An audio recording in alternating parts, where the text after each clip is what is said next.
Hello there, I am Sleepy Tunes, and I am here to help you. I know you use this video to fall asleep, so please, like the video and subscribe. Also, what time are you watching, and where are you from? Now get comfortable and enjoy the tales. Are we there yet? Eddie groaned from the passenger seat for roughly the 17th time, complaining that his phone's GPS had lost signal miles ago. Seriously, how are people supposed to find this hidden turn without internet? He was already halfway through his road trip snacks, which, knowing Eddie, were meant to last the whole weekend. Classic Eddie. He's one of those guys who's perpetually between hustles, charming his way through life, always up for a good time, but with the follow-through of a wet paper bag. Still, you couldn't ask for a more loyal guy when things got real, dude. If you complain again, I'm making you navigate with an astrolabe, I said, trying to keep a straight face as I dodged a pothole the size of a small badger. Or maybe it was a badger. Eddie paused for a moment like his brain was buffering. A what now? From the back, Maya snorted. Be nice, Liam. You know Eddie doesn't know what things are if he can't use Google Myers, the pragmatist of our crew. Sharp as a tack. She's actually starting to make a name for herself with her photography gigs for local bands, a few art shows. She sees things others miss, both through her lens and in general. Right now, she was meticulously checking her camera batteries. For the third time, Chloe, beside her, was practically levitating. Oh my God, I think I just heard a faint bass drop. We're close. Liam, can you feel the energy? Chloe's our resident free spirit, an art school student with a heart full of unicorn. Dust and a head often in the clouds. For her, Ember Bloom, especially with Etheric Echoes headlining, was less a festival and more a spiritual pilgrimage. Feeling the energy of needing a pee break, mostly I grinned, downshifting. Me, I'm Liam. I work a pretty standard construction. Gig to pay for my part-time online kinesiology degree, keeps me active, pays the bills. To my friends, I'm just the chill, slightly dumb muscle of the group, and honestly, I'm fine with that. It's easier that way. The welcome to the bloom. Archway was less an archway and more a massive, woven thing of branches and flowers, looking like a forest exploded and then reassembled itself with surprising artistry. The welcomers standing beneath it were our first real taste of Ember Bloom's unique flavor. They all had this unnervingly placid vibe, but one girl, in particular, caught my eye. She couldn't have been much older than us. Instead of the usual festival gear, she wore a long, flowing linen dress, the color of saffron, with intricate, darker embroidery snaking around the hem and sleeves. Her feet were bare in simple leather sandals that laced up her ankles. Around her neck hung a long, wooden beaded necklace, and from it, a polished wooden amulet about the size of a silver dollar, depicting that same looping, organic spiral I'd seen on the festival's website. Her dark hair was braided with wildflowers, and her smile, as she handed us our wristbands, was sweet, and her eyes a startling shade of green that seemed to hold the light. May your spirits find resonance within the bloom, she said, her voice soft and melodic. Her gaze lingered on Chloe for a beat. Thanks. You too, I managed, probably sounding like the articulate genius my friends thought I was. She just smiled wider and turned to the next car. Did you see her necklace, Liam? Chloe whispered excitedly as we drove further in. It's beautiful. I wonder if they sell them. Probably cost more than my first car, Chloe, Eddie quipped, already craning his neck for food stalls. Setting up camp was the usual comedic ballet of tangled tent poles and misplaced stakes. Seriously, Eddie, you had one job, the main support. Pole, Maya sighed, wiping sweat from her brow.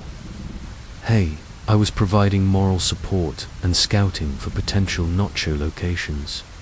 Equally vital, Eddie retorted, striking a mock heroic pose. Once the tents were semi-erect, I took a walk to get my bearings. That's when I first properly noticed the hum. A low, persistent thrumming, more a vibration in your teeth and bones than an actual sound. It seemed to be strongest near the festal's heart, where this towering wicker effigy, the Ember Heart, loomed over everything, looking like a giant pagan piñata. The spiral amulet symbol was everywhere, woven into banners, painted. On the side of that girl's saffron dress, even subtly embedded in the artisanal red, overpriced craft stall signs. Just aggressive branding, I figured. Effective, though, it was already starting to feel familiar. We heard the first whispers about the jackals from some seasoned festival goers at the communal water tap. Watch your gear, a guy with more piercings than teeth advised. Jackals have been bolder this year. Territorial little rats. Look for the chalked wolf head. Great, Eddie said, rolling his eyes when we got back to our site, as if we didn't have enough to worry about with Chloe, trying to spiritually adopt every squirrel she sees. And, like a bad omen, Maya piped up, "Hey, has anyone seen my good trail mix?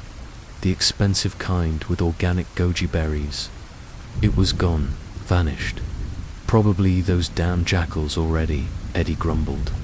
Or Chloe ate it in a meditative trance. Chloe was already halfway to the Wisdom Weaver's tent. There's a harmonic attunement circle starting soon. Silas might even be there for inspiration. She called over her shoulder. You think she'll levitate this time? I asked Maya, unraveling my sleeping bag. I know I wouldn't feel like doing it later.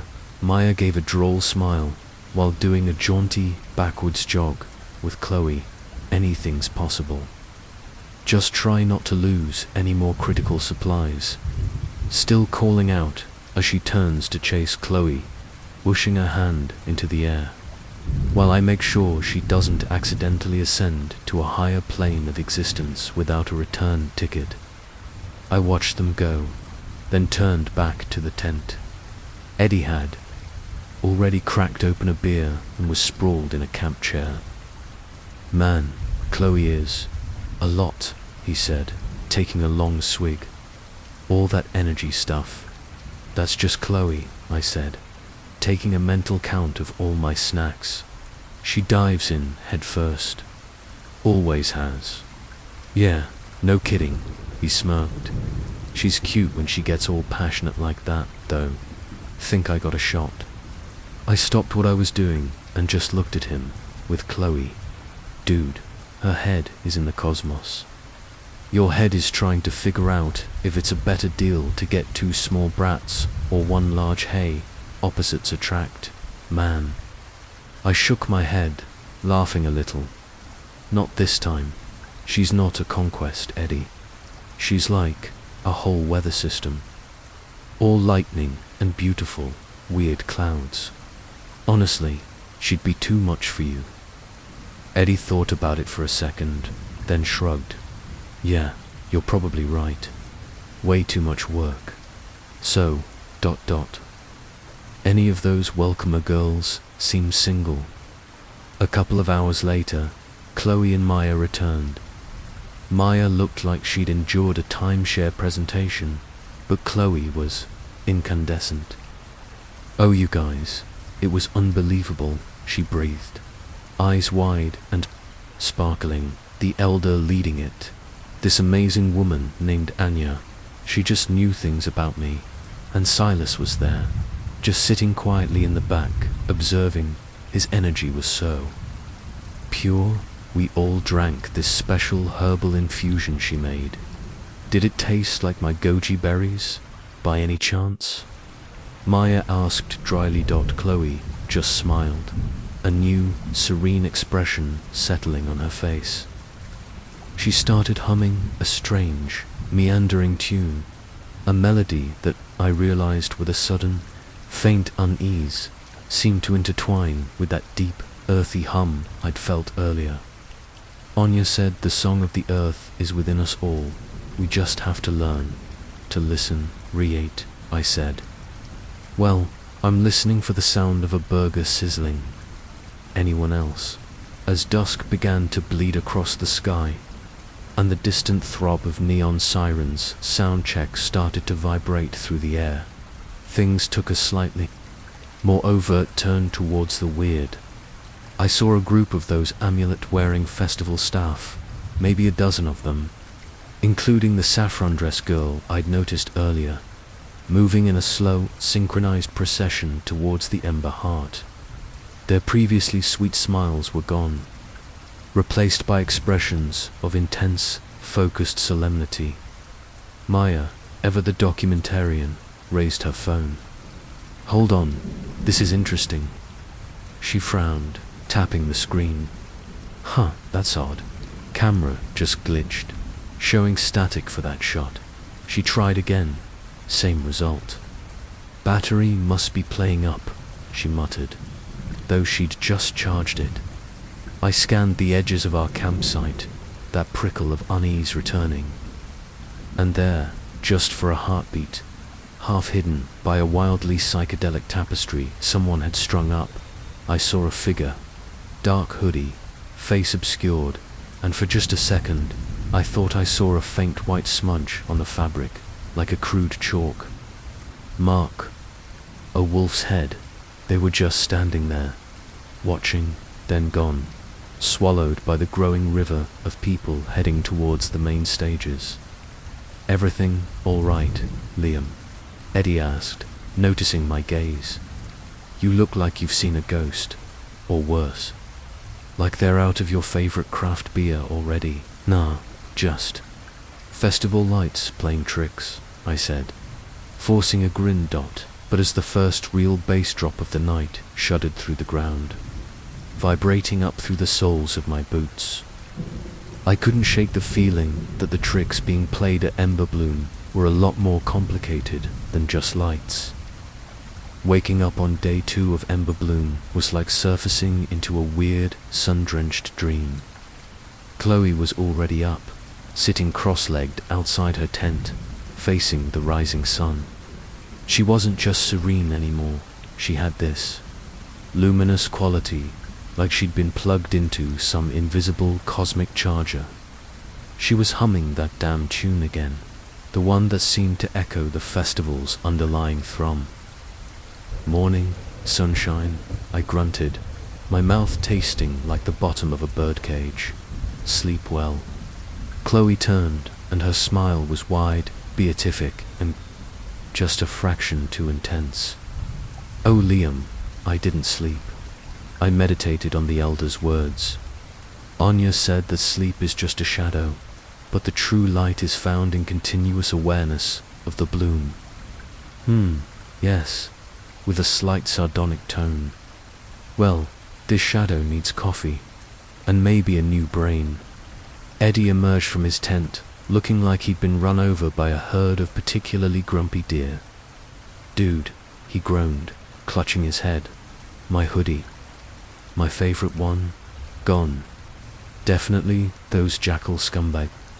He then recounted a messed up dream where he was standing outside our tents, watching the giant effigy burn, silhouetting a dark figure just standing there, staring back with eyes like lit coals. Freaky stuff, man.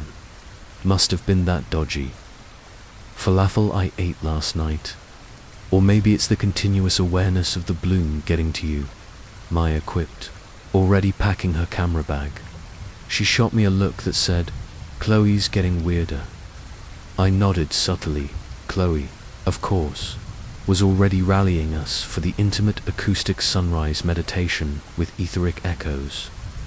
You guys have to come, she pleaded, her eyes shining. Silas's music isn't just music, it's a key. They say there. Songs can unlock parts of your soul you didn't even know were there. Silas believes we're all trapped in these tiny, societal cages. And their music helps us see the bars so we can finally break free and connect, really connect to the earth. And each other sounds intense, I said. You think they'll play any covers? Chloe just gave me a pitying look. The glade was already packed with devotees, many wearing those spiral amulets and that same look of rapt attention I was starting to recognize. Silas, in flowing white, was captivating, no doubt about it.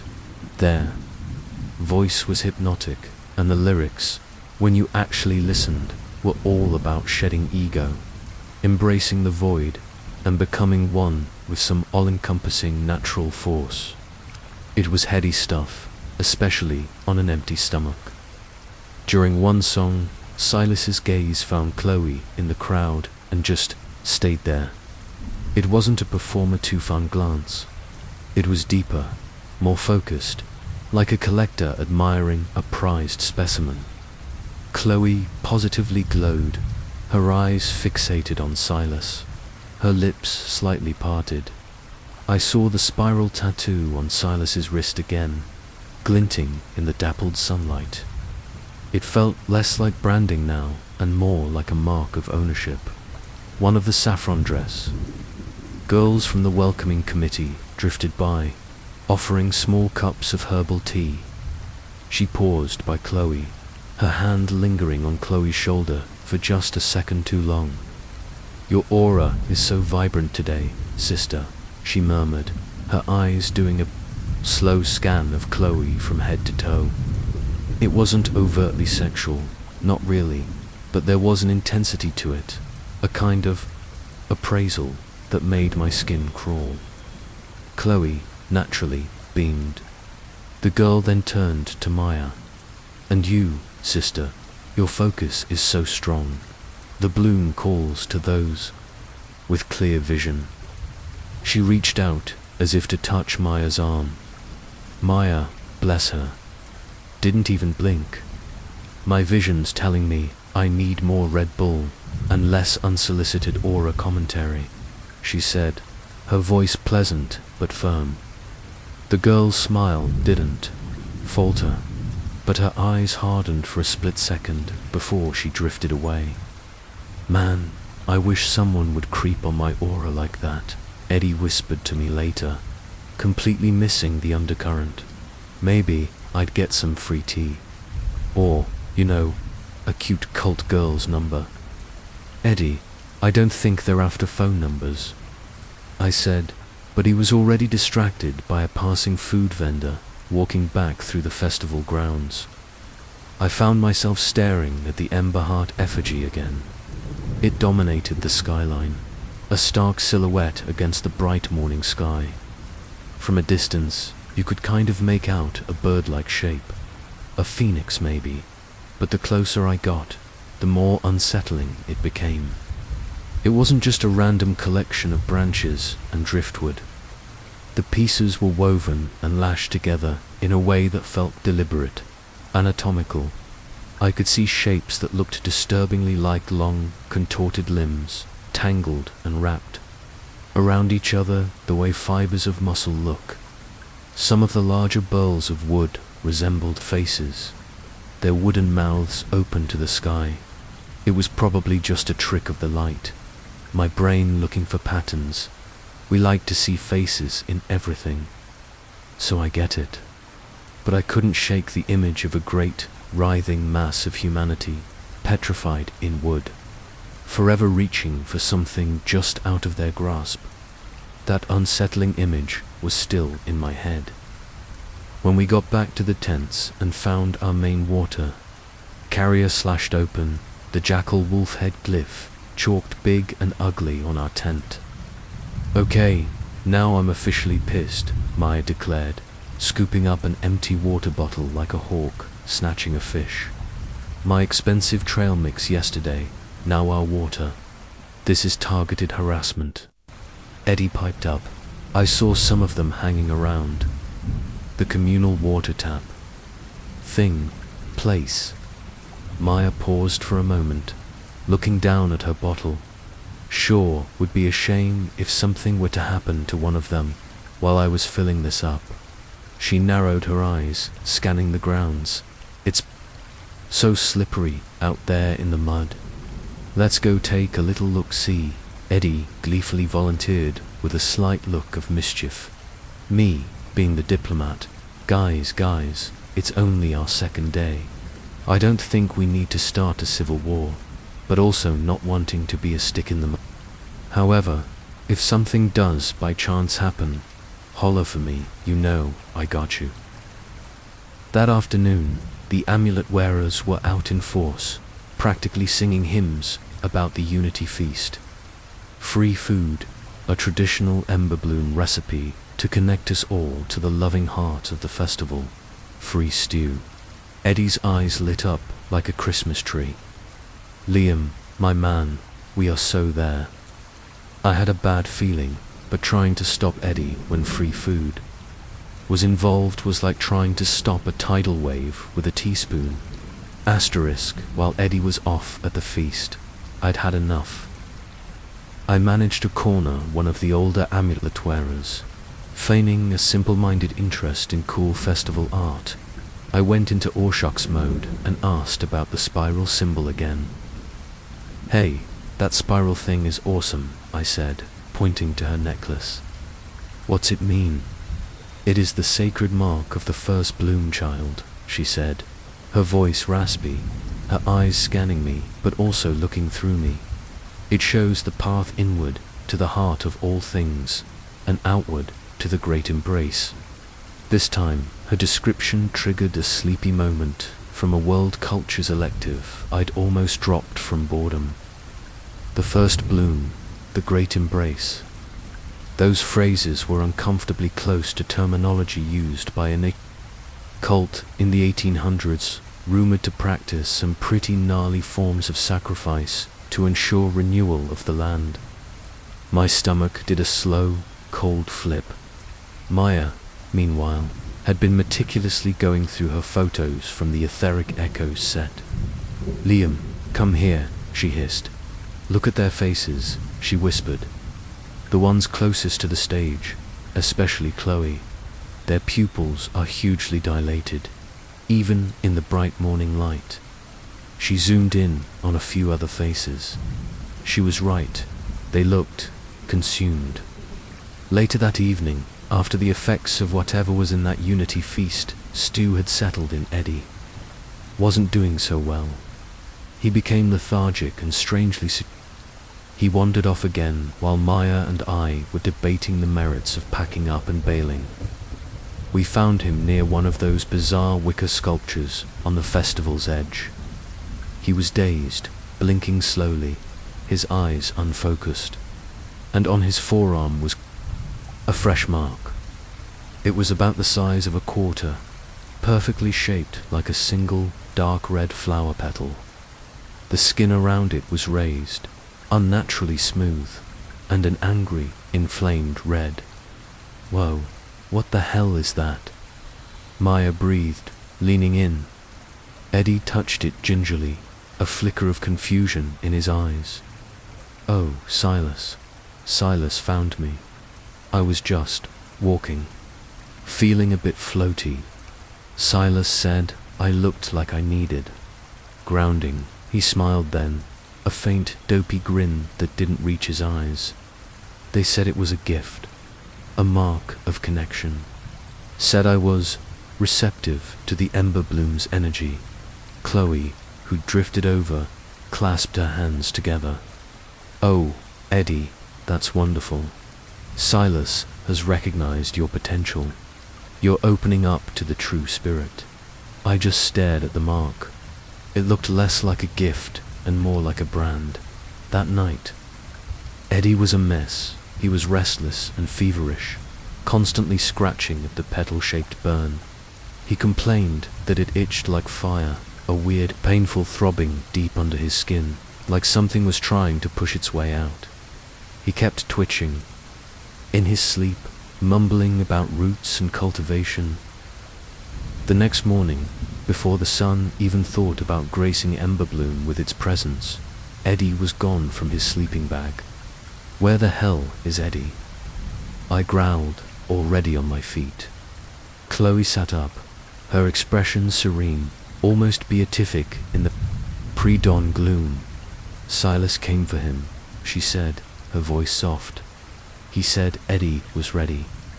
They've gone to a special pre-dawn Tai Chi session, or yoga, or something like that. Silas said Eddie is ready to truly understand the bloom, to open up and become part of its song. My heart plummeted. I lunged for Eddie's sleeping bag, fumbling for his phone. It was there. I flicked it on, my fingers clumsy. An email, open, unsent, to his sister. Guys, something's not right for dogs keep whispering about the great broom, the stew, I think. And that's where it stopped. The stew, the mark. Special attention, Chloe's vacant devotion, the effigy of twisted bodies. This wasn't just a weird festival anymore. This was a nightmare, and we were hippie deep in it. The dawn air was sharp, cold, and tasted like pure dread. Eddie was gone. Tai Chi. Chloe, what the hell are you talking about? Maya hissed, her usual composure cracking. Eddie's sick. He was burning up all night. Chloe just smiled that new, vacant smile. The body is merely a vessel, Maya. Silas says Eddie is shedding his earthly tethers to embrace the true song of the bloom. He is being honored. He looked like he was auditioning for a remake of The Last of Him. I snapped, already pulling on my boots. We have to find him. We started our search in the Serenity Grove, a designated quiet camping area. It was a sea of tossed-out bodies, tangled limbs, and discarded glitter. And there, in the middle of a particularly dense cluster of sleeping forms, we found Eddie. He wasn't alone. He was nestled in the center of a true cuddle puddle, half a dozen other festival goers, strangers by the looks of them, all spooning and clinging to him almost reverently. Eddie himself was pale, sweating profusely, and twitching faintly. The petal-shaped burn on his arm had become a grotesque, swollen mass of what looked like hardened, dark red bark, mottled with patches of sickly yellow. Angry red filaments snaked out from it like diseased veins. "We need help," Maya said, her voice tight. She flagged down a pair of passing peacekeepers. "Our friend, he's really sick," she explained. The two peacekeepers, a young man and woman, both with that unnervingly serene, wide-eyed gaze, exchanged a look. The bloom's embrace can be intense for the newly awakened," the woman said, her voice like warm honey. Her eyes lingered on Eddie, then did a slow, appreciative sweep over me and Maya. "He needs medical attention, not an energy reading," I said. "Of course, brother," the man murmured. "We will escort him to the healing sanctuary immediately." They gently lifted Eddie. As they led him away, they didn't head towards the clearly marked first aid tent. Instead, they turned towards the festival's periphery, in the direction of that dense thicket of trees where Maya had spotted the service tunnel entrance earlier. "Hey, wait," I called out. "The medical tent is that way." The male peacekeeper glanced back, his smile unwavering. "The true healing sanctuary is a place of deeper connection, brother. Trust the process." We started to follow, an awful premonition solidifying in my gut. That's when a soft, musical voice cut through the morning air. "Lost little lambs." Silas and Chloe, standing there as if they'd materialized from the mist, seemingly waiting to intervene. Silas had an arm draped around Chloe's shoulders, less like a comforting embrace and more like a beautiful vine slowly constricting its prey. Had I seen them from afar, I'd think they had two heads, the way Silas bent down so closely, almost resting their head on Chloe's shoulder, their mouth dancing so close to her ear, like a young androgynous grimmer worm tongue. "Chloe, listen to me," I pleaded, stepping forward. "Eddie is in serious trouble. This isn't some spiritual awakening. These people are dangerous." Chloe opened her eyes. For a terrifying moment, the fog seemed to clear, a flicker of the old, scared Chloe surfacing Liam, but Silas was already slithering into her ear, something soft and sibilant. The flicker died. She pulled away from my gaze, grabbing at her red braided hair, more copper wire than silken locks. "You just don't understand," she whispered, her voice trembling but resolute. "Silas sees the real me. This is where I'm meant to be. I'm part of the song now." She looked at Silas with pure adoration. "I'm staying, Liam. I have to." "She has chosen the true path," Silas declared, their smile a predatory slash in their beautiful face. Their eyes swept over me, then lingered on Maya with that same unsettling, appraising intensity. "But the bloom does not welcome. Discord, leave now, and perhaps your vibrancy will be overlooked. Your friend is in much better hands." They gripped Chloe's shoulder tighter, their arms still wrapped across her neck, giving a squeeze until both their cheeks touched.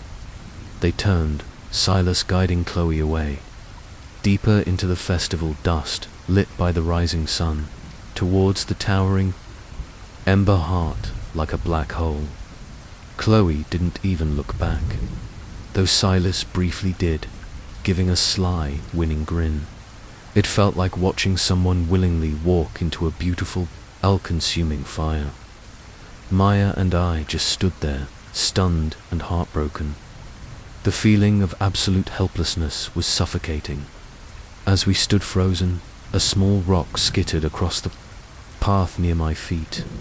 We both jumped, sitting on the ground, arms around their knees, between two empty vendor tents, a lone figure.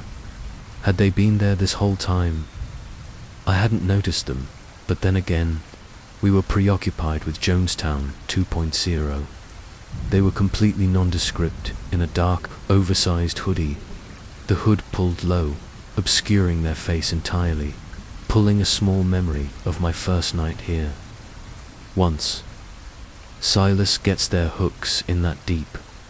They don't come back, an almost raspy festival-choked voice said, "Not whole, anyway." As the figure stood up, they nodded their head in the direction the peacekeepers had taken Eddie. They took him down there, into the roots. A pause, a flicker of what might have been frustration. Smart people leave Emberbloom before the last. "Night, you two ain't smart." And with a sigh, while they dusted themselves off, "You best be out of here before Etheric Echoes hits the main stage tonight. That's when the real sacrament happens." With that, the figure wandered away, speaking into the air. Who knows? You might still be able to catch them. I wasn't sure if they meant Silas or Eddie. What the hell was that? Maya whispered, looking around nervously. Another threat. I just stared at the spot where the figure had been, my mind racing, connecting dots with a sudden, sickening clarity. "No," I said, my voice low. "I don't think so. The stolen trail mix, the hoodie, the slashed water carrier, they were nuisances. Annoying, sure, but not truly harmful. They were things designed to make your festival experience miserable. To make you throw your hands up and say, 'This sucks, let's go home.'" The crude wolf head glyph wasn't a gang sign. It was a brand. A warning. They weren't trying to hurt us, Maya, I said, looking at her, my theory crystallizing into cold, hard fact. They were trying to get us to leave. All of it. They're trying to scare people away for their own good. The realization didn't bring any comfort. It just painted a starker, more terrifying picture, that the horror of this place was so undeniable. There was a splinter group of people whose only way of fighting back was to act like petty criminals, hoping to drive potential victims away from the smiling, serene monsters who ran the show. My earlier helplessness curdled into cold, hard resolve. Chloe seemed to have made her choice, but Eddie hadn't. We weren't just fighting for our friend anymore. We were standing against this whole rotten place. "Come on," I said to Maya, my voice dry and tight, constricted with emotion but a grim determination. "Let's go get Eddie." The service tunnel entrance was crudely concealed, like kids hiding their bicycle under some tree branches. Inside, the air was cool, damp, and thick with the cloying smell of incense and something else. Something like wet earth and decay. A stark contrast to the arid heat above that had beat us down every day since we arrived. More spirals adorned the slick, sweating walls, some freshly painted, some looking ancient and disturbingly permanent. Faint chanting echoed from deeper within, a rhythmic, hypnotic drone dot around a sharp, dripping bend. The tunnel opened into a wider chamber, lit by dozens of flickering candles. Several robed figures swayed, their faces hidden by deep hoods, their voices a monotonous drone, and in the center was Eddie. He was stripped naked with just a wreath around his neck. The bark-like, fungal growth had now consumed most of his arm and was visibly creeping up his neck and across his chest, a grotesque lattice of dark, pulsating veins under his waxy, translucent skin.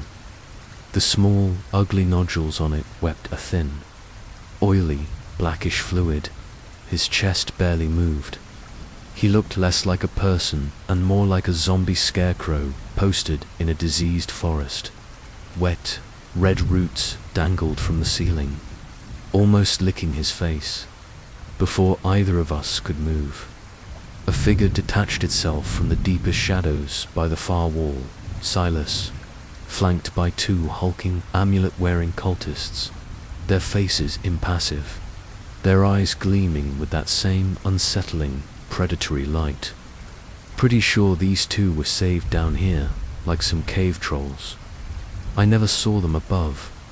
I paused with a bit of confusion. How'd they get down here so fast? Where was Chloe? Why? Was Silas such a dick? Silas smiled, a slow, satisfied stretching of their lips that was utterly devoid of warmth. "I knew you wouldn't heed my warning, Liam." Such tenacity. Their gaze flicked to Maya, a spark of something that looked disturbingly like bemused pleasure in their eyes. "And you, the watcher, always drawn to the inevitable, like moths to a flame." Silas stepped closer, their saffron-colored robes whispering against the stone. "No matter, the bloom is always hungry for strong spirits, and you both, you absolutely reek of it." I couldn't remember much, only that I was sucker-punched by one of those ogres, turning my world black. I had that salty, metallic taste in my mouth, and my head felt like someone had used it for batting practice with a sack of bricks. When the world swam back into focus, I was tied to a damp metal pipe, rough rope digging into my wrists. The pounding wasn't just in my head, it was external. There was music, but only the bowel-loosening rumble was making its way down here. Maya was across from me, similarly bound, her eyes spitting fire. The air was thick with incense, that sickly sweet rot smell, and the thudding bass of Echo's final set vibrating through the ceiling. It felt like we were in the guts of the festival, directly beneath the giant ember heart effigy and Eddie. God, Eddie. He was strapped to a crude wooden frame, facing a rough altar. He was barely recognizable. The dark, bark-like growth had consumed most of his right side like a body cast of soggy bark, split open in various spots to allow spongy polyps and various plant nubs to poke through. And where there wasn't bark, there was grotesque, pulsing nodules that now covered his skin and wept a thin, oily black fluid. He was making a low, continuous moaning sound, like wind whistling through a cracked tomb. "A pity you chose the path of interference," Silas said, their voice cutting through my stupor and jolting me awake. Oh yeah, this guy, they were decked out in full ceremonial gear, robes embroidered with golden spirals, flanked by several other equally creepy elders.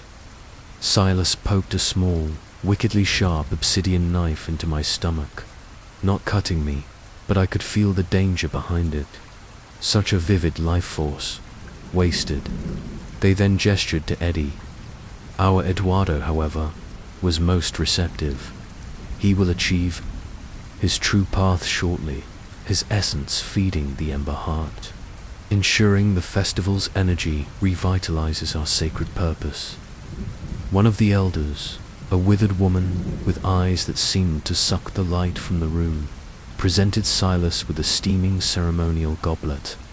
"The sacred offering is prepared.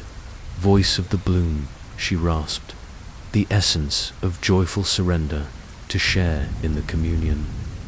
Silas took the goblet and for just a moment peered into it, looked up at me with a wry grin as if about to say something, then took a deep, theatrical sip, a small wet tendril of red seeping from the corner of his mouth.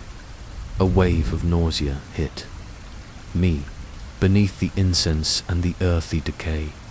A new scent had crept into the air, carried on a draft from a nearby alcove, where other cultists were reverently consuming something from a clay bowl. They passed around a thick, dark, steaming stew of some kind.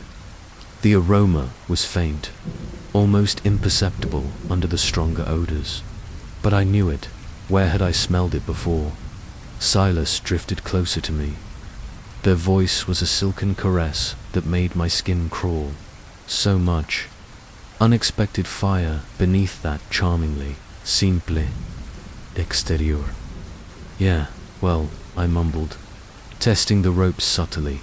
"Some of us are multi-talented. You should see my macrame."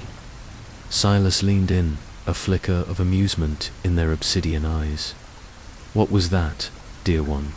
Speak up, share your wit." With the congregation, their face was inches from mine. I couldn't believe that worked. With a grunt, I snapped my head forward, putting every bit of frustration, fear, and fury into it. My forehead connected with Silas's nose with a sickening crunch. Silas shrieked, stumbling back, hands flying to their face. The black knife clattered from their grasp, skittering across the stone floor. "Maya," I yelled, craning my neck. 3 o'clock. Without a second thought, I kicked out, my boot connecting with the knife, sending it spinning towards where Maya was tied. Things happened fast then. Silas was still reeling, blood streaming from their nose. I doubt they'd ever felt pain there. Whole life, so this was probably a shock. One of the cave troll cultists lunged for me from across the room. I twisted, and the ropes gave a little. Maya, meanwhile, had managed to snag the knife with her foot, contorting her body to saw at her bonds. The cultist grabbed my arm, but I was ready this time. Adrenaline surged. I don't know, maybe it's all those years of lugging equipment on construction sites, or maybe I'd just had enough. I roared and thrashed, and the old ropes, weakened by my earlier struggles, snapped. I was free. The cultist stared in surprise for a split second before I decked him. I'm no pro fighter. I watch wrestling, sure. I punch the heavy bag at the gym sometimes to blow off steam. I'm not great, but I was pretty sure I was better than these vape-huffing weirdos. He went down with a surprised grunt. Across the chamber, Maya was also free, and she'd gone, feral, like a cornered animal. Eyes wide, teeth bared, she brandished the obsidian knife, a primal scream tearing from her throat. Two robed figures, who had been advancing on Eddie, froze, clearly not expecting this level of goblin mode from the quiet photographer. Maya didn't hesitate. She launched herself at them, a whirlwind of desperate fury, slashing and jabbing. They stumbled back, yelping. She wasn't aiming to kill, just to create chaos, to get to Eddie. And it was working. She cut the ropes holding Eddie to the frame, and he slumped forward. Moaning, I took down another robed nerd who tried to intercept me, a sloppy right hook connecting with his jaw. "Stay down, Gandalf," I panted, then scrambled towards Maya and Eddie. "We gotta go," Maya yelled, trying to support Eddie, who was dead weight, his body rigid and uncooperative. While Silas's voice, raw with pain and rage, cut through the din. Blood was smeared across their face, their serene mask shattered. "You cannot steal the Bloom's chosen. He belongs to the art." Suddenly, the whole chamber shuddered violently. The music from above reached a frenzied, almost unbearable peak. With a deafening crack, a huge wooden support beam, stressed by the vibrations and the age of the tunnels, tore loose from the ceiling. It crashed down between us and Silas, sending up a shower of dust, rock, and splintered wood, effectively cutting them off. The whole chamber lit up from the inferno directly above. The burning timber crumbled like a pyroclastic snowfall. "That's our cue," I yelled. "The opening over there. Let's move." Hauling Eddie between us was a nightmare. He was heavy, unresponsive, and the strange, bark-like growths made him awkward to carry. The pustules along his skin would pop with the consistency of rice pudding, making him slippery to keep hold of as well. We half-dragged, half-carried him towards a narrow opening, behind the wall of fallen debris and crackling fire. We could hear Silas screaming threats and exhortations to the other cultists, but they couldn't reach us, and the music was so loud. No one could hear anything above. All they probably saw was a giant fire pit. We squeezed into the shaft, the loose earth and rocks scraping against us. It was a desperate, claustrophobic scramble upwards, towards what we prayed was fresh air. The smell of incense and that sweet, cloying decay still clung to us, but now, mixed with it, was the faintest, almost subliminal trace of another scent. A delicate, floral note, one I vaguely associated with our tent. It was so faint, I almost dismissed it, but it snagged in my memory, unsettling and out of place amidst the chaos. Just before we reached the surface, I heard Silas, their voice, echoing up the tunnel, no longer beautiful, but raw and filled with ancient malice. "The cycle is unbroken. The bloom always finds its nourishment. Always." We burst out into the cool night, off from the main festival grounds, the sky lit by the hellish orange glow of the burning ember heart. We didn't look back. We just ran to my car, dragging Eddie with us, the sounds of the ecstatic, oblivious crowd a terrifying counterpoint to our escape. The glow of the festival grounds, and smoke from the burning effigy slowly vanished in my rearview mirror. Months later, the physical scars are mostly gone. The mental ones, they're dug in deep. Ember Bloom was lauded in indie magazines as a transcendent experience. Echoes announced a hiatus shortly after, Silas citing the need for deep spiritual replenishment after such an intense outpouring of communal energy. No one questioned it. A few missing persons reports were filed. Drifters, runaways, Chloe's parents were gutted. Their daughter didn't say any goodbyes. But the official story was that she just embraced a nomadic lifestyle, like some grateful, dead groupie. We knew, or at least suspected, a truth far more horrifying, a truth hinted at by a phantom scent and a cryptic, possessive phrase about becoming our communion that Silas had uttered, something I only pieced together later with a sickening lurch in my stomach. But there was no proof. Nothing but our fractured memories and a shared, unspoken dread that Eddie is. Well, he's with us. Physically, he's in a specialized clinic. The doctors use words like unprecedented fungal colonization and extreme lignification. The bark-like shell has spread. He doesn't speak. He barely moves. But sometimes, if a particular song is playing, or if the wind rustles the leaves outside his window in a certain way, a thin, sweetish, dark sap weeps from the fungal blooms that cover him. It's like some part of him is still trying to resonate with something. Maya is quieter now. She still takes photos, but mostly of stark landscapes, empty rooms. The vibrant colors of life seem to have muted for her. I went back to my construction job, back to my classes. I tried to be the guy I was, but sometimes, in the quiet of the night, I'll catch a very faint, floral scent on the breeze, something that shouldn't be there, and I'll remember the humid, musty air of those tunnels and Silas's voice. The bloom always finds its nourishment, and I find myself looking over my shoulder, wondering what seeds were planted at Emberbloom, and where they might choose to sprout next. Between 1965 and 1987, a total of 12 people went missing from Mr. Fulcrum's funhouse. The pattern which emerged from these disappearances is that no one was alone when they were taken. Either families or couples would enter any one of those tall, brightly colored tents and never walk back out, even though at times these tents were occupied by hundreds of potential witnesses.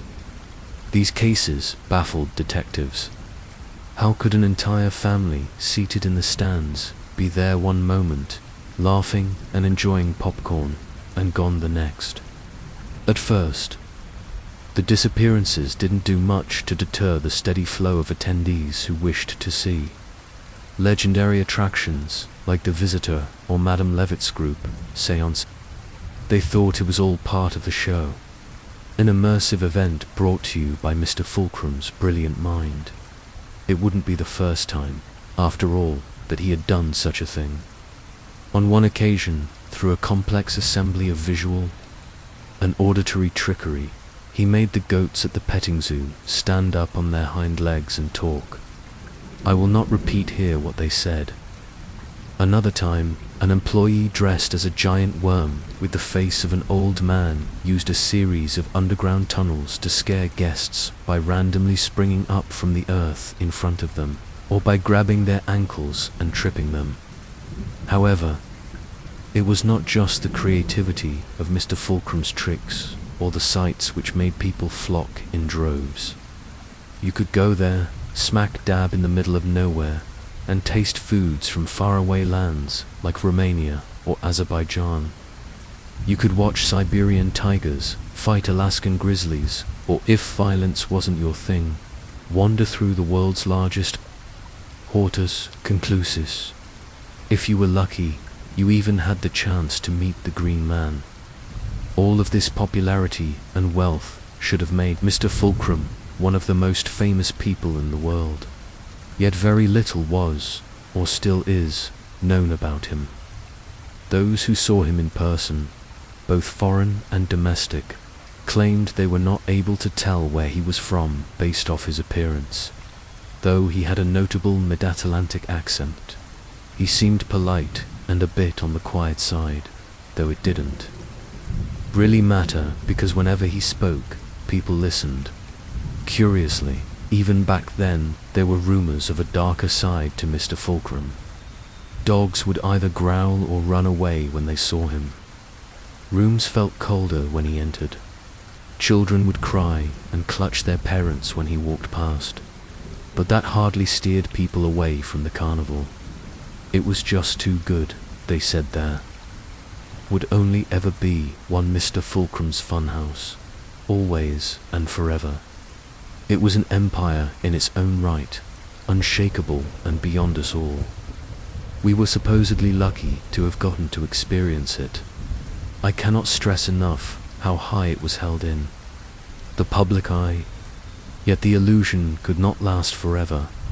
No mind, not even Mr. Fulcrum's, is immune from error. In June of 1986, a family disappeared during the main event of the evening, Mr. Fulcrum's magic show. As had happened in the past, it went unnoticed for the rest of the night, and likely would have gone unnoticed for much longer. Everyone was too engrossed by the sword swallowers and fire singers. But the next morning, a sobbing boy walked into the local police station and reported the disappearance of his family. That boy was me, 30-9 years ago. My adopted family fell through a gap that suddenly opened in the stands. I watched as they were taken by circus staff, dressed as clowns. Being only 7 years old at the time, I thought it was all part of the act, and waited excitedly for them to appear on stage next to Mr. Fulcrum himself. But as the show went on and they didn't show up, I began to grow more and more worried. Then, as part of the final trick of the night, Madame Levitt took the stage next to Mr. Fulcrum, who tipped his hat to her and stepped to the side. She was a gorgeous woman. Thick and glossy black curls tumbled down her bare shoulders as she slowly walked forward, hands stretched to her sides, to the cheer of hundreds. Dozens of rings tipped with multiple kinds of precious gemstones shimmered in the firelight conjured by the fire singers, and her fingers twitched and bent in all manner of shapes as she lifted her face to the ceiling and spoke in a voice that didn't sound like it belonged to her body. Then, before us all, she levitated. The audience oohed and awed, the wave of sound drowning out my tears and hysterics as I frantically searched the stage for my family. Madame Levitt spun on an invisible string as she continued to chant, her green dress spinning and spinning, and spinning until she was like a tabletop, a blur of sound and color. There was a loud pop, accompanied by a burst of energy that splashed over the laughing audience. And then she was gone, along with Mr. Fulcrum. I never saw my family again, and the police never found any trace of what happened to them either. Yet for once, they had a genuine witness to one of the disappearances at Mr. Fulcrum's funhouse. My story made it over to the press, and once the public saw me crying and begging for the return of my parents on television, there was an uproar. For transparency from Mr. Fulcrum and Co. They never gave it, and that possibly might have been the end of things.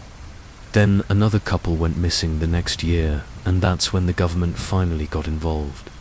Both federal agents and local law enforcement arrived on scene, and there were arrests made. Apparently quite a few of the staff had warrants out for their arrest and were wanted for very severe crimes. When other places within the carnival were raided, officers found them curiously empty of the attractions they once held, and there was no sign of Mr. Fulcrum or Madame Levitt. None of the staff told the police where they had gone, and it was not clear whether that was due to ignorance or fear.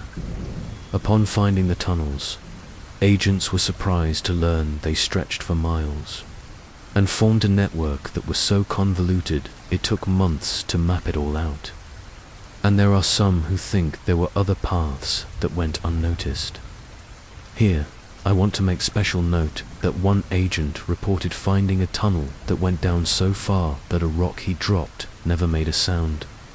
From what I heard, he was put behind a desk for the remainder of his career for making that statement to the press.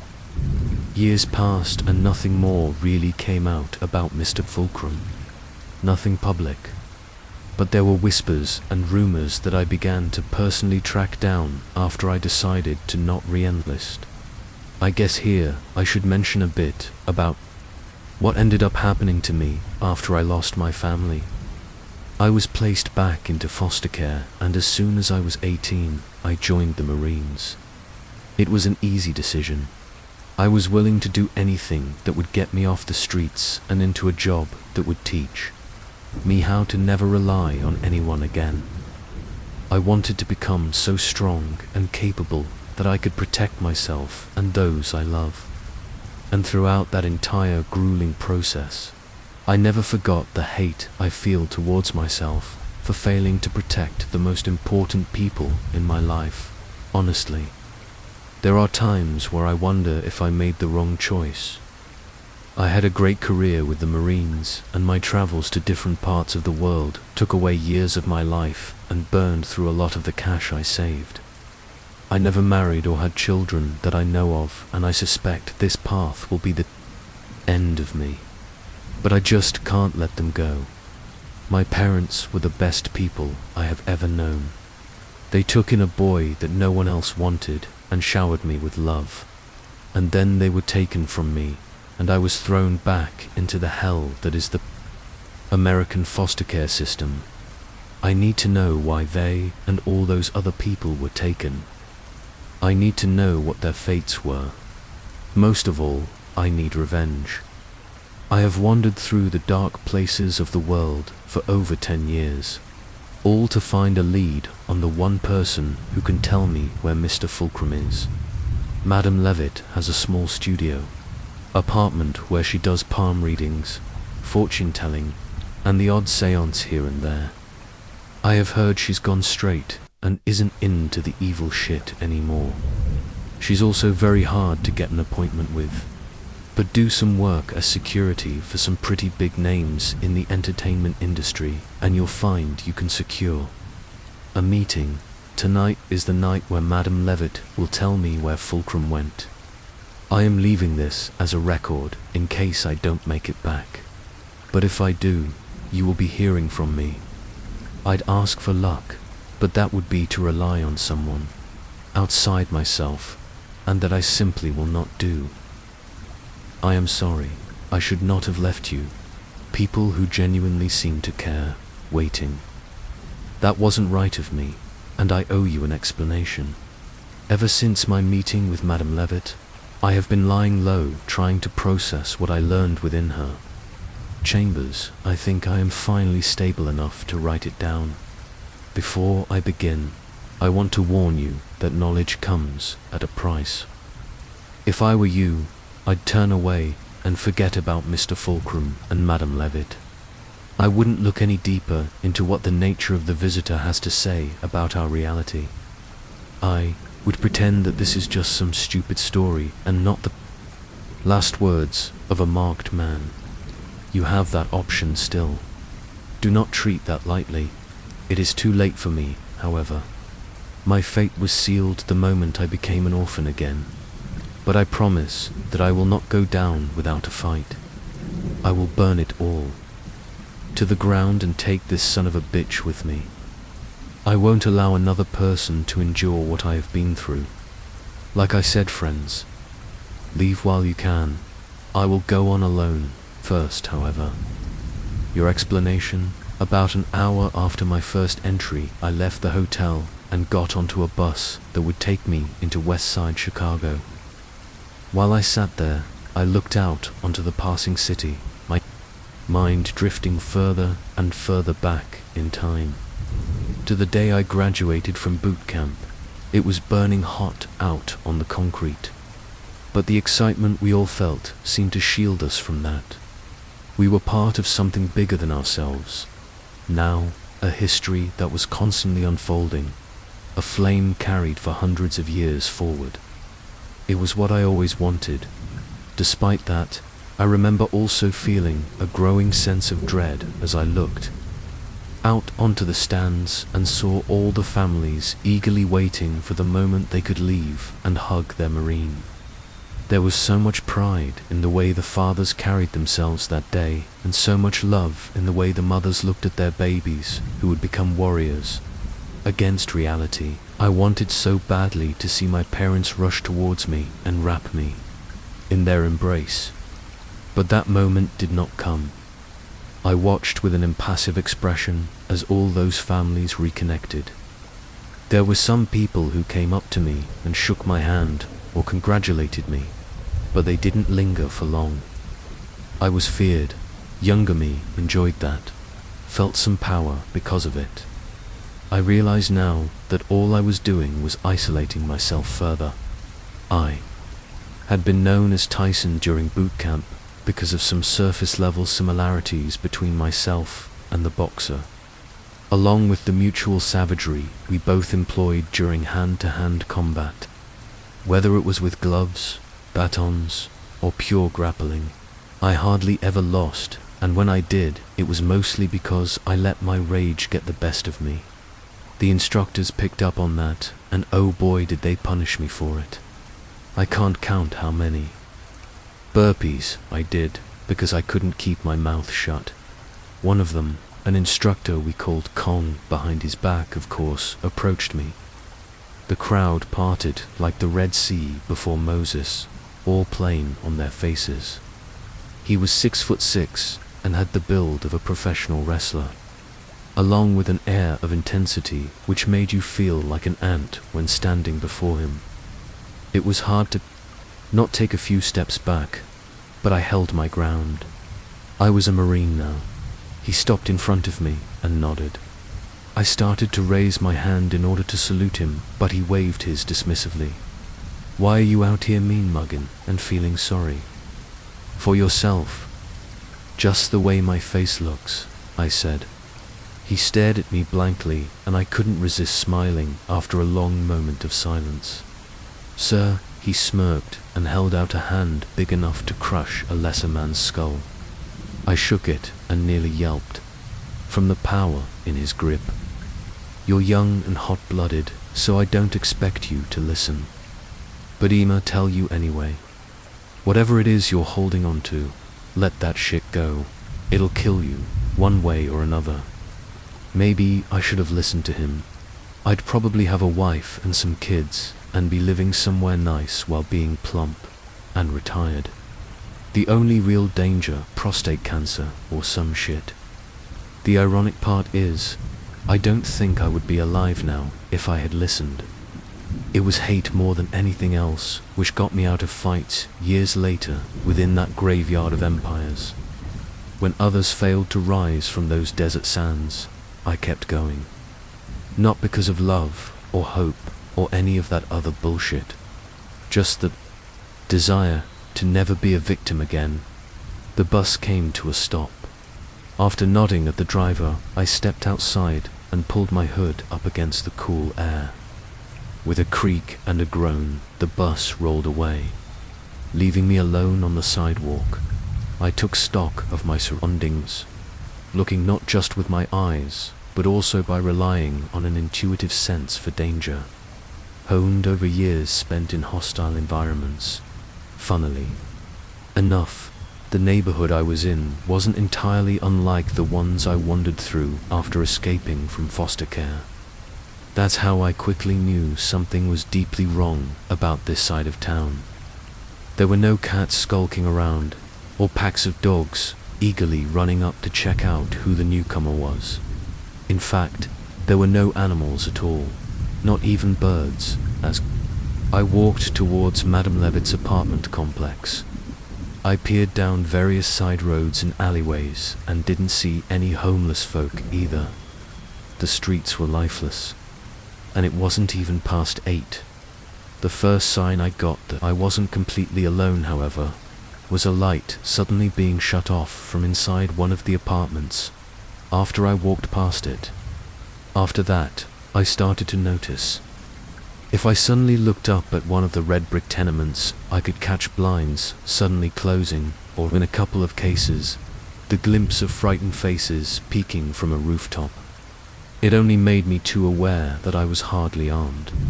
All I carried was some pepper spray and a knife. I picked up the pace, madam. Levitt's apartment complex was practically abandoned. I saw an empty parking lot, and as I walked upstairs, noticed every door was left ajar from one of the upper landings.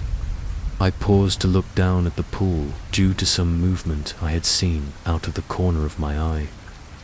There was an inflatable lounge chair floating in it. It was stained with blood. I reached the top floor of the building and found myself looking down the length of a yellow hallway with a single flickering light hanging from the ceiling, faintly. I could hear someone singing, though I couldn't place from where.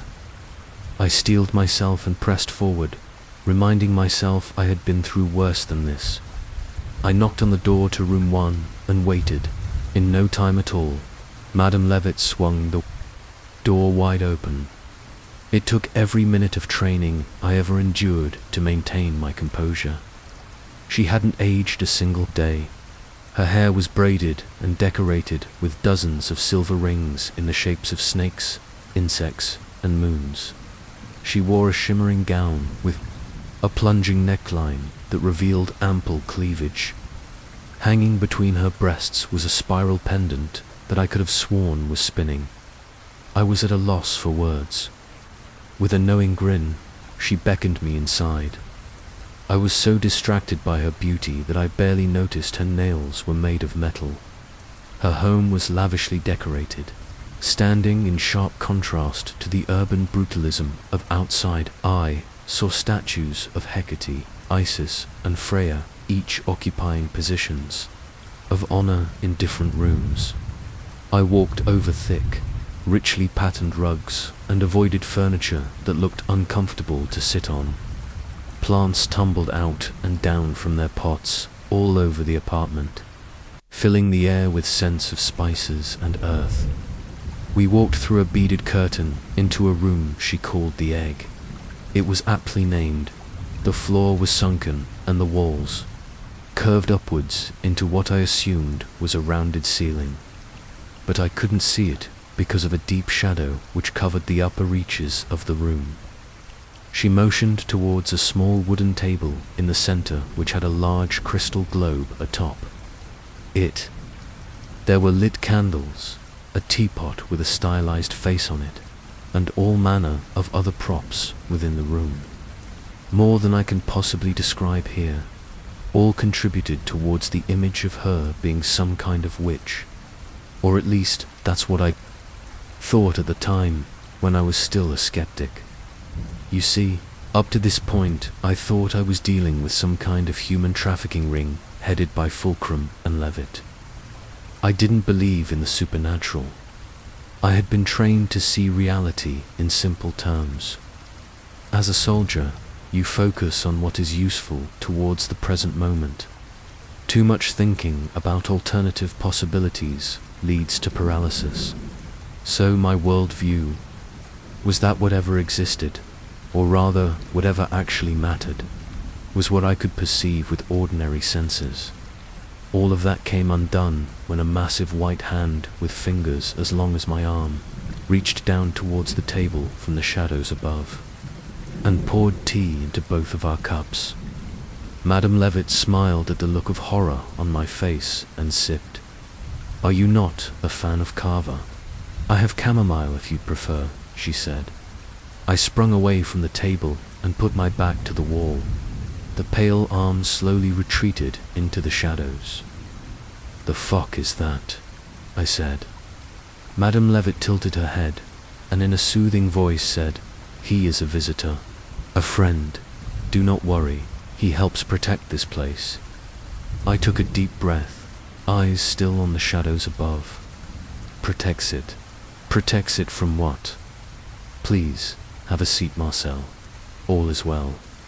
I stood there for a while, and she continued to smile. I glanced at the door, debating running away and drowning out this memory with a bottle of whiskey. Then I thought of my parents and found my courage again. I returned to the table. "What was that?" I asked again. I had to grip my hand under the table to keep it from trembling. "Is that a question, dear?" I froze, recalling the rules my liaison had mentioned to me. Never ask more than 3 questions. That's all the money and time covers.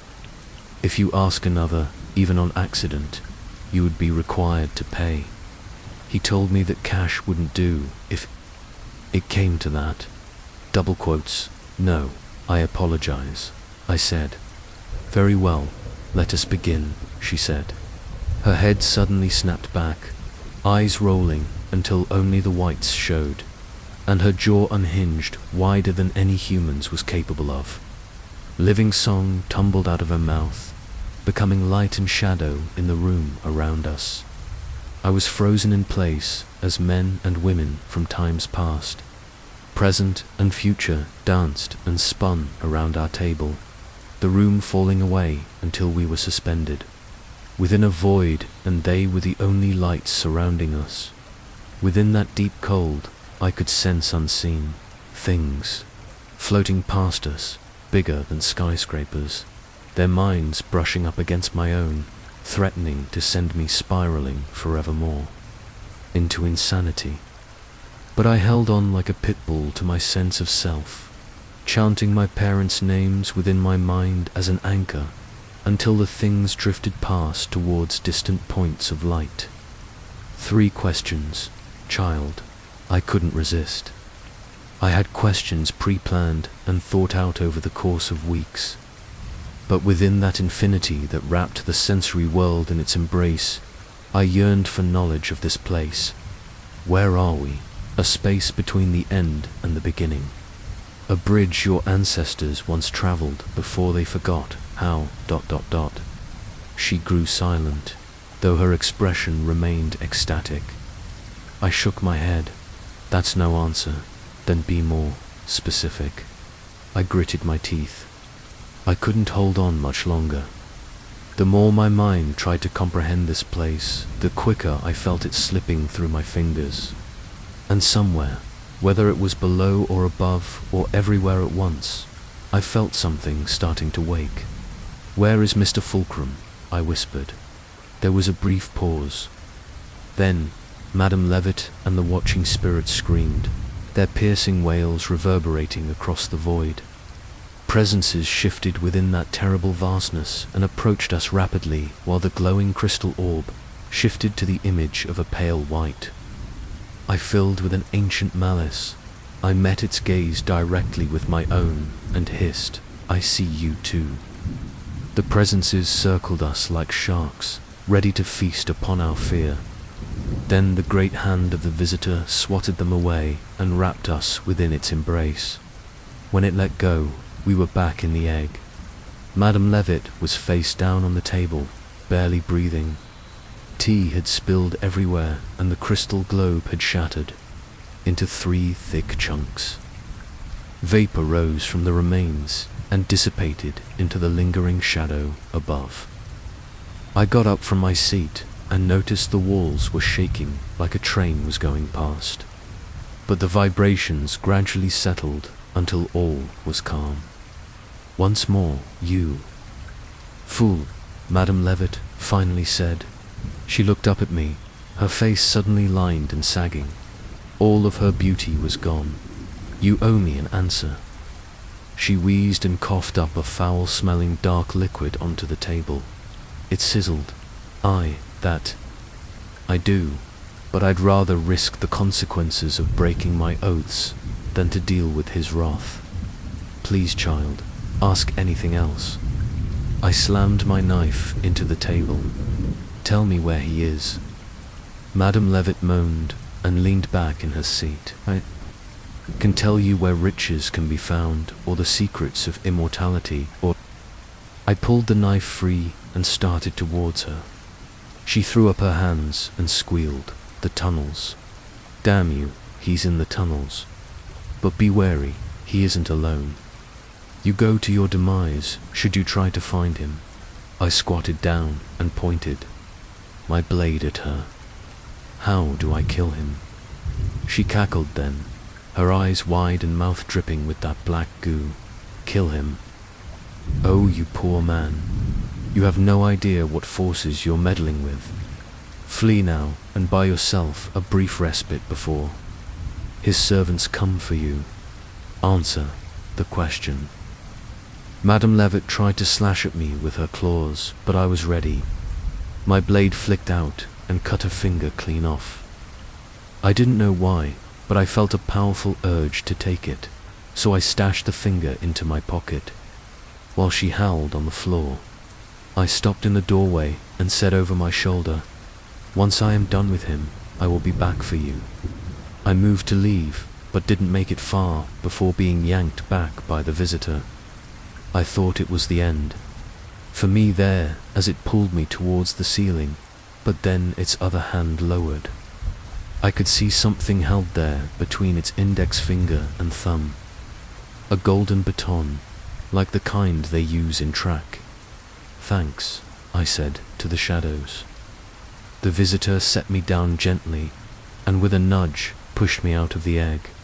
I made it out of the complex unscathed, though Madame Levitt's screams followed me for blocks. I had no idea how I was going to kill Mr. Fulcrum, but at least I knew where he was. It appeared the agents had missed their target in those tunnels. I won't